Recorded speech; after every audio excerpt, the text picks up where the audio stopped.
Hello again everybody and welcome back to another review. Today I'll be reviewing a figure I was really excited to finally get, that being Cyber Hobby's Joachim Peiper. I'm sure for all the 1/6 World War II collectors out there, Joachim Peiper needs no introduction. Nearly every company out there has made their own version of this man. This particular version caught my eye as I felt it stands out the most. The uniform and accessories come together to make a really great looking figure.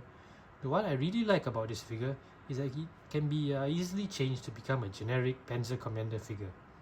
This version of Joachim is stated to be from the Ardennes, though it looks like it's based off this picture of Joachim meeting Michael Wittmann, another Panzer ace, during their time at the Eastern Front. Now, onto the figure itself.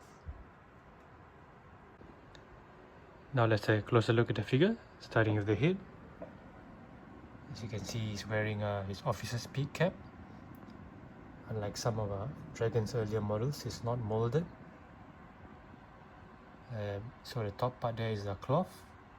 Looks great, though it kind of sits a bit high on his head if you ask me. And the head sculpt, very decent considering the figure is almost 20 years old. And his uniform, like Dragon's later figures, all the insignia has to be fixed by yourself. Placed by yourself. His shoulder boards, his collar tabs, and some of his medals, like his Knight's Cross, Iron Cross first and second class, Close Combat Clasp in silver, Infantry Assault Badge in bronze, what's that? Wound Badge in silver, his German Cross, and his Tank Destruction Badge. From what I understand, he was awarded this medal for destroying a T-34 by climbing on top of it and dropping some grenades through the hatch. Here is his belt, his map case, his holster, his armband, his weapon, and his boots. I find it interesting that this figure comes with jack boots, considering most Panzer crew or officers wouldn't wear jack boots. Though I do recall reading somewhere that they wore cut down versions, though definitely not the usual kind. But this really makes this figure stand out, which I think is great. And now on to the back of the figure. And this is the back of the figure. Nothing much, so I'll make it quick.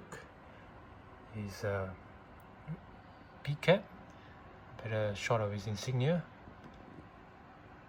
The eagle on his sleeve over there.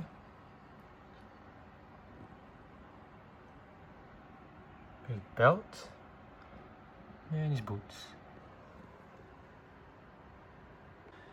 And here's the figure in his in an alternate look.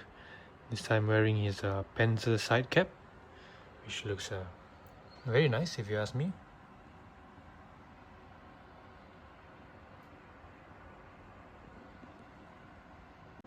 And here's the figure without any sort of headwear at all, so you can really appreciate the head sculpt.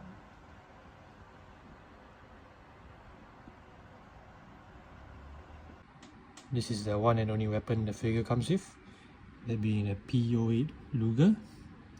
It's one of Dragon's older versions, so there's no moving parts, which is a shame, though it looks good nonetheless.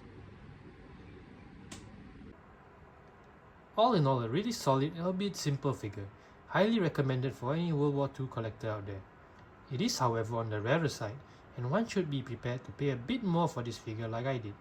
Anywho, thank you for joining me on today's review, and I hope to see you all again soon. Ciao!